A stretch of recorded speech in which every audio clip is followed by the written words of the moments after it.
Hello everyone, so today we're going to create a makeshift landmine to replace the old one I made 7 years ago for Rust. We have a lovely concept by Paul Bradley to guide us, and I'll be going through the entire process from modelling to texturing.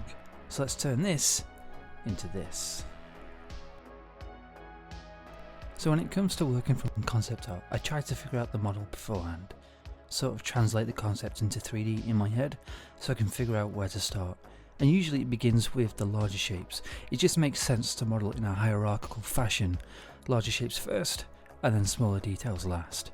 And this is probably quite common to most 3D artists, but I think it's worth mentioning because it allows you to get a feel of the object, namely the scale, and it allows you to factor in the smaller details once you've figured out the form in 3D. So here I'm trying to figure out the depth of the inset based on the concept, because I'm trying to judge the height of those false slopes that don't quite reach the top of the pressure pad base, and trying to keep as close to the concept as possible here.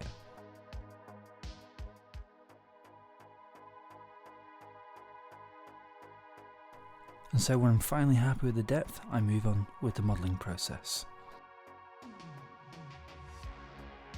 With these support slopes, I'm not going to bother modelling them into the mesh, as I'm going to take it into Zbrush to rough it up anyway. So I might as well just leverage Zbrush's Boolean operations to join everything together and to speed this entire process up, instead of spending time getting the geometry right in Blender.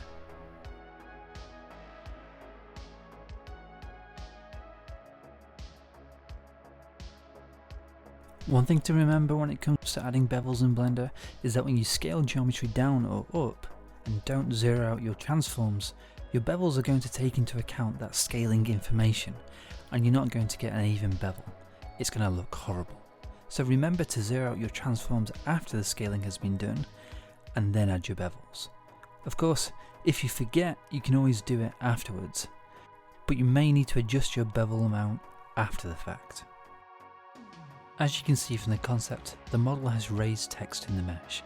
I don't really want to do this part in the texture and substance painter because it's a bit of a hassle to having to set up the anchor points with multiple effect layers to achieve the same-ish result.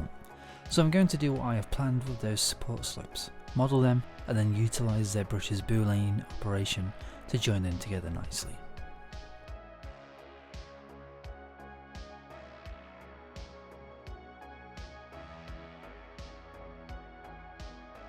By default, the geometry that's generated for the text is pretty vomit inducing, but there is a nice solution. We're going to use Blender's Remesh modifier to rebuild the geometry that's way more feasible and usable. Just make sure you set it to sharp and increase the octree depth to a resolution you're happy with. I set it quite high because I want to deform the mesh, so a higher resolution is needed for the bend to be nice and smooth.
Sometimes a concept doesn't give you a full view of the entire object, and so I usually take this to mean either two things. One, it's the exact same on the other side, or two, it's open for interpretation. I usually go with two, unless I'm absolutely unsure, in which case it's just a process of going back and forth with the concept artist, and a short description would be sufficient, unless it's really obscure and further drawings are needed. In this case, I decided that wasn't needed, and to have some creative freedom by breaking up the metal wrap on the other side, showing the two barbells on top of each other.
If you haven't noticed by now, I've actually made a mistake here.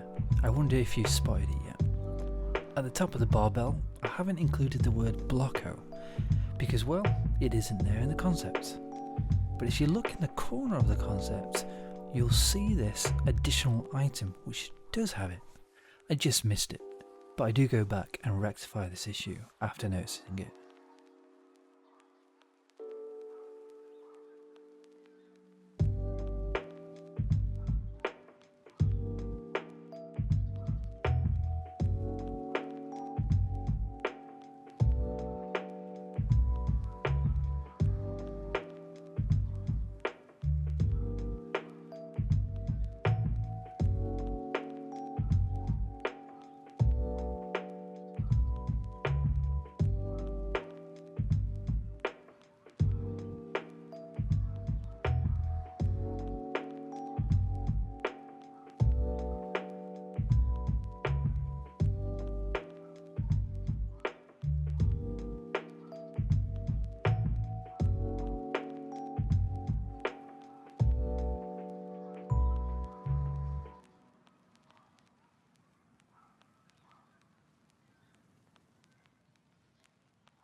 can't believe I haven't noticed yet.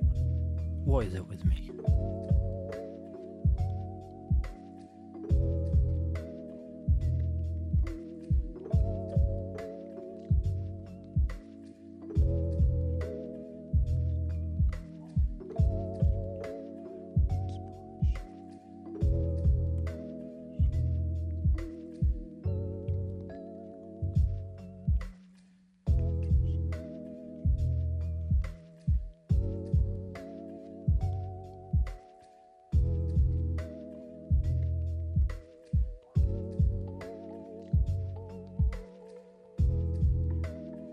I'm using pre-made crack brushes as a base, trying to keep to the concept as close as possible. I go in and do some manual work to make it feel a bit more organic a little later.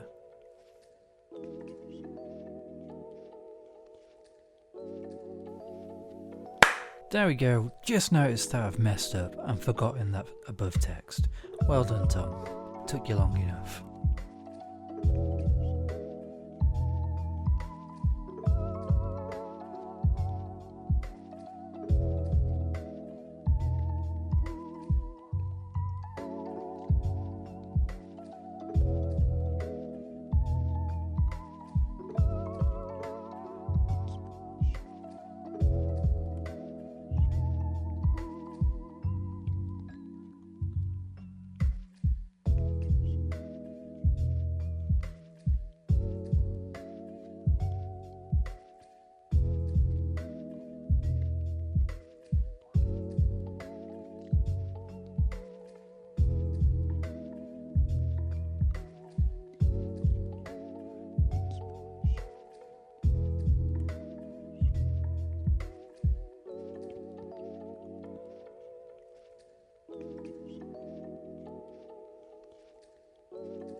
Yes, I had to go back a fair few steps and redo all those cracks, but hey, as Bob Ross says, happy accidents. In my eyes, it just means I can do it better. At least that's what I say to comfort myself.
Even though it's not in the concept, I once again decided to take some creative freedom here and to create that nice plastic seam just to add some visual interest to the red plastic here.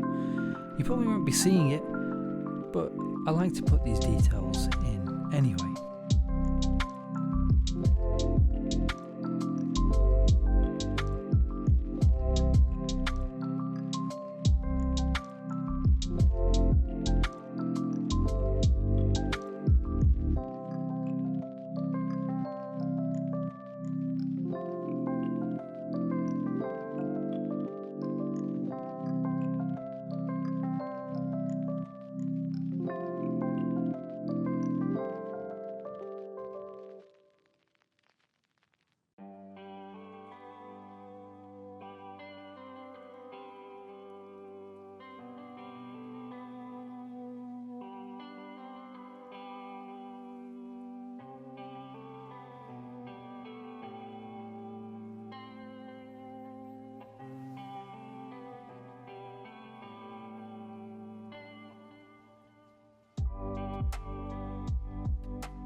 Now with these chipped details, I don't want to go too overboard with it.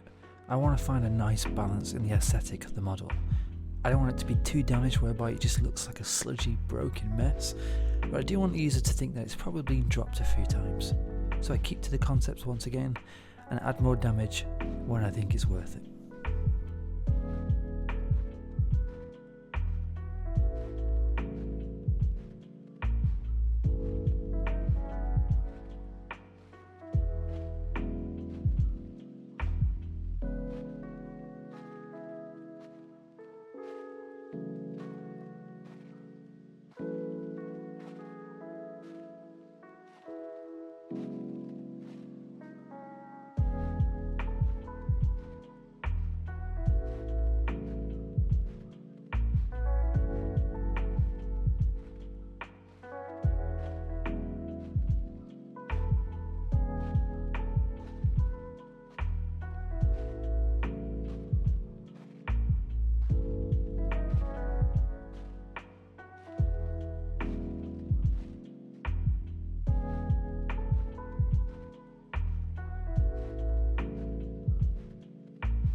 With some of the smaller details like these bolts and washers, I'm not going to bother detailing all 4 of them. It's not worth it. I've already planned that I'll reuse one of them and thereby save on UV space and texture resolution. They're quite small anyway, so I don't think you'll notice, but well, perhaps you will do now. Here you'll see me move the washer a little bit just to break up the silhouette. Now this might not be entirely realistic as those washers are hardy little things, but it's really just to emphasise the usage, the wear and tear of the object in its entirety, as if each part has a history of its own. Now the high poly stage is done, we move on to the low poly phase. So take a breather, pause the video, grab a coffee, and don't forget to like and subscribe. Now on to the next part. So the low poly is pretty straightforward. I tend to use 2 methods here. The first is what you're seeing here, using the mid poly as a basis for the low poly. All that is required is removing all the unnecessary edge loops and making sure everything is connected. The second method is creating new geometry in something like Toolbag if the high poly is far too different from the mid poly stage. And sometimes I use both to complement each other. Here you'll see me use some of the low poly mesh I just made for the barbells as a base for the retopology in Toolbag, and then I go in and do some stuff by hand.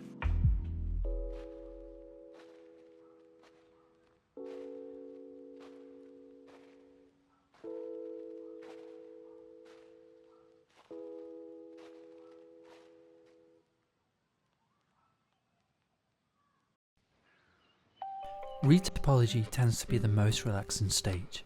It's just a simple puzzle that needs to be solved. One of the most helpful tips I could probably give here is to always consider the silhouette when distributing the polygons. If you have futu polygons around a curve, it's going to be really noticeable. You'll notice me here giving less polygons to flat areas than I do to the curved parts for this very reason.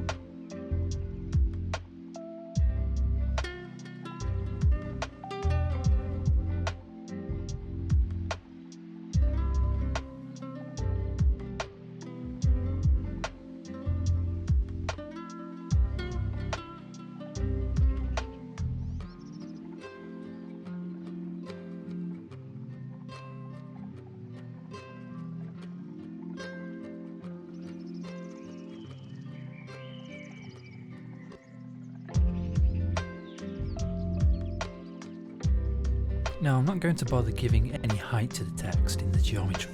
It would just require far too many polygons for it to work.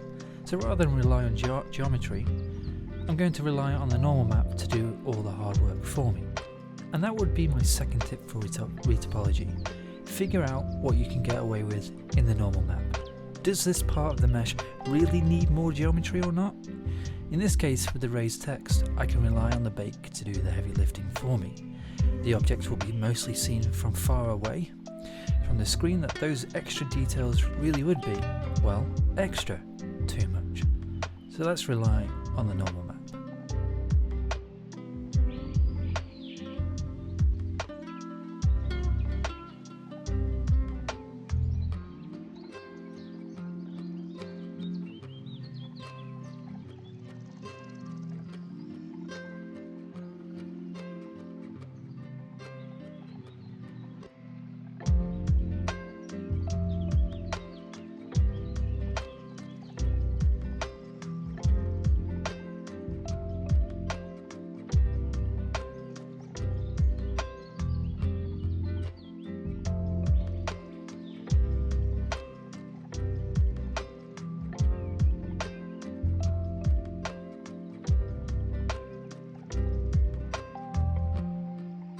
So after I'm happy with most of it, I tend to have another look over the mesh and try and optimise it further.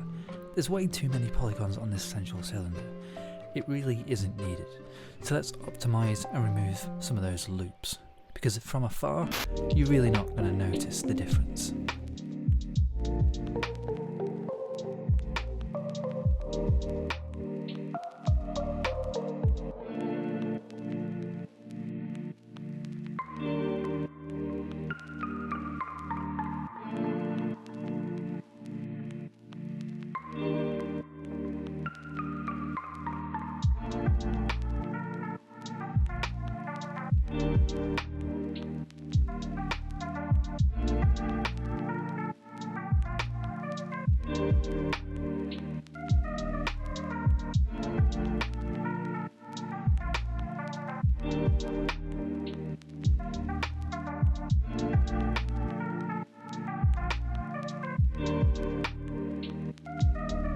And because the barbells are almost symmetrical, it makes no sense to retopper the bottom half when it's pretty much the exact same anyway. So let's just use the mirror tool to quickly retopper the other half, and then we can make the required adjustments.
When using the mid poly to create your low poly, it might be a good idea to compare the high poly with the newly created low poly, just to see if there's any discrepancies that we might want to fix. I do this by usually importing the low into Toolbag and making any adjustments there.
Alrighty, the low poly is done, and now onto one of my favourite parts, the UVing stage.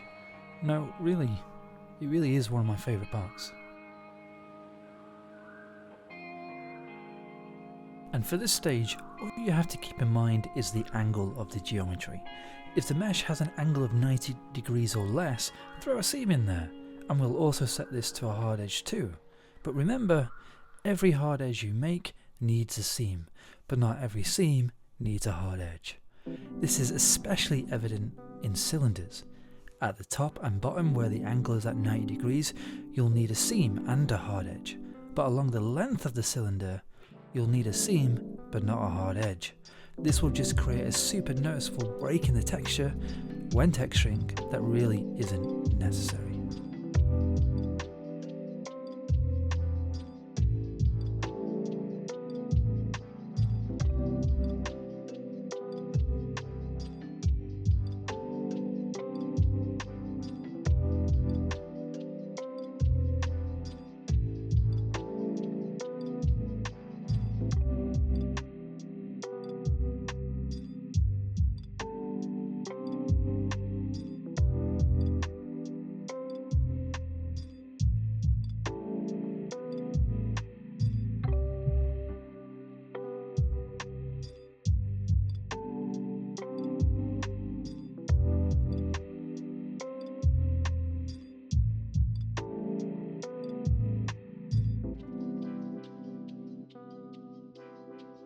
If possible, it's really good practice to try and get everything as straight as possible, as long as it doesn't obscure the UV. I try and keep everything either vertical or horizontal.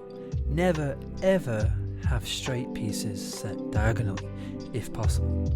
You'll actually lose resolution because there's less pixels to make up the diagonal line. It's pretty bad practice.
Now that the UVing is done, it's time to move on to the baking. I'll be using Marmoset Toolbag 4 for the baking because, well, it's pretty much unmatched in its capabilities. I bake out a normal map, object normals, curvature, thickness, and ambient occlusion, and a group ID. I don't bake out position map in Toolbag, but I do in Substance Painter. This is really only because I found issues with the triplanar filter in Substance Painter when using the position map baked in Toolbag. I set the resolution to all these maps to 4K, samples to 64, and keep the format to 8 bits. What you're seeing here is really the power of Marmoset Toolbag in action when it comes to baking. Aside from the lightning speed for bakes, you're able to adjust the cage of the bake by painting in areas where the cage needs to extend or decrease more. You're also able to correct any skewing in the same manner, which is a common problem when baking down non-flat details onto flat surfaces. Both of these tools combined really leverage Marmoset Toolbag over everything else I have used. Well done, Marmoset. Well done.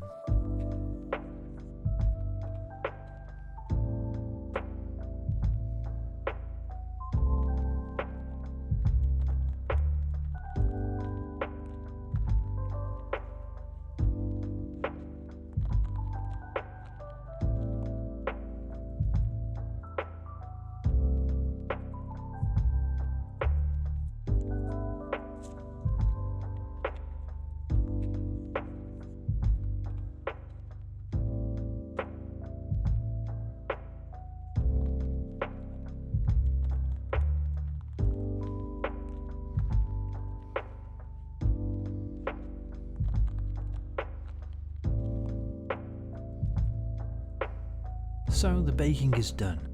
Now I'm just going to set it up in Blender in Eevee to help me in the process of duplicating parts of the mesh that I planned beforehand, just so the mesh is ready for texturing.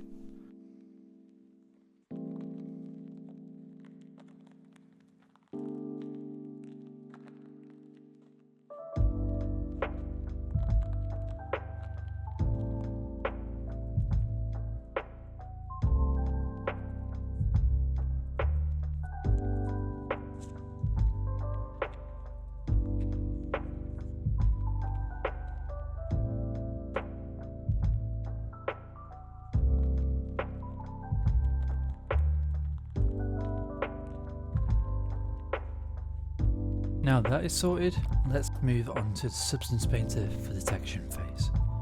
Just before I import my model into Substance Painter, I'm going to give the model a proper name and making sure the object data has the exact same name too.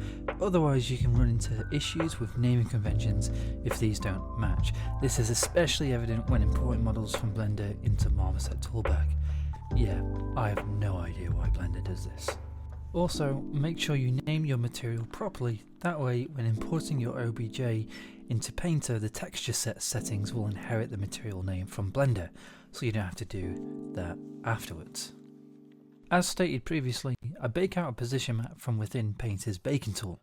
All you have to do is use the low poly as the high poly source, as it doesn't need to sample any extra detail. Using your low poly is generally fine. After all this is done, you've got your model in, you've set your baked textures up correctly.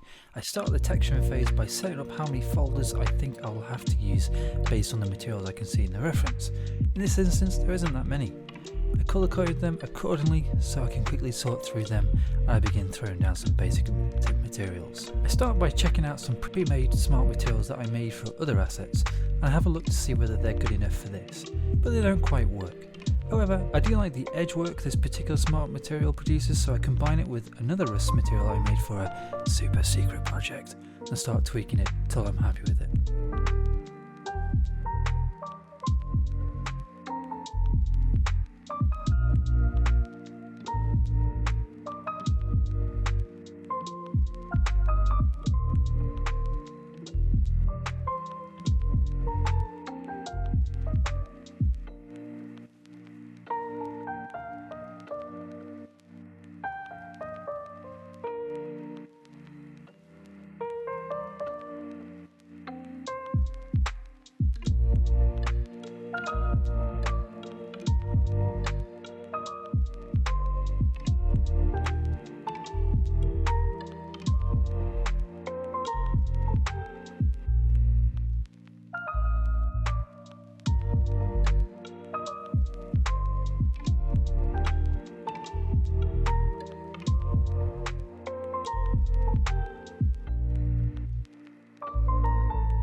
And whilst it's tempting to add masks onto your material and adjust the values by eye, it really is necessary to view the mask in black and white to see what is actually happening.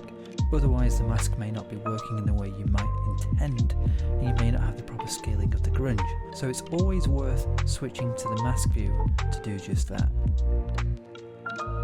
I feel like the cracks and the text aren't quite popping, so I take the stylistic choice here and add in some grungy AO to make those features really pop out.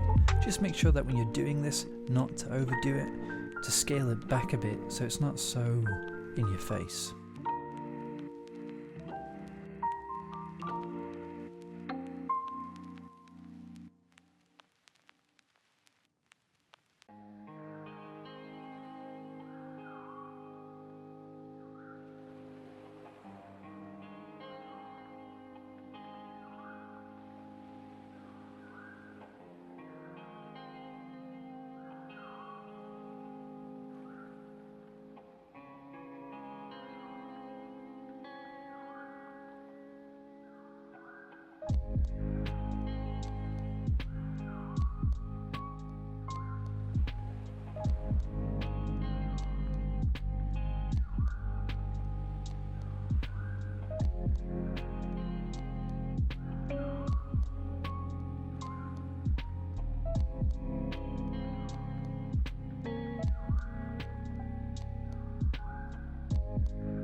One thing to note when making materials is to make sure you have a large library of alphas and grunge maps.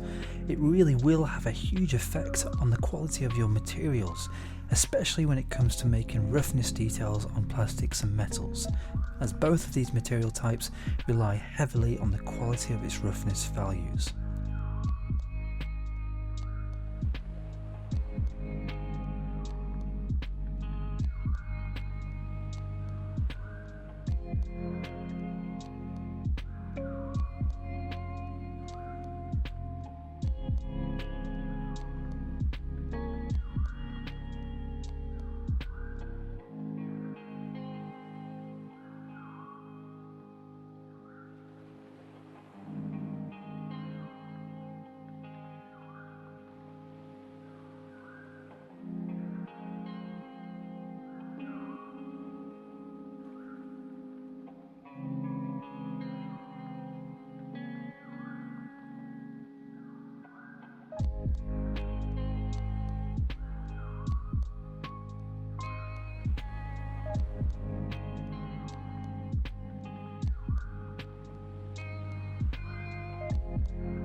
And in the same vein, one of the most useful tips I can give is not to rely too heavily on generators to create detail. Instead, use alphas.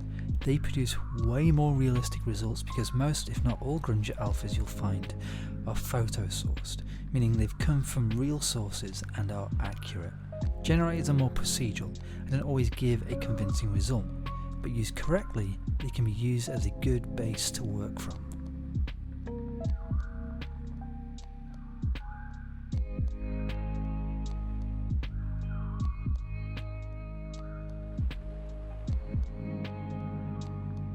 So the textures are done and I'm going to preview in Blender before setting it up ready to be implemented in Rust.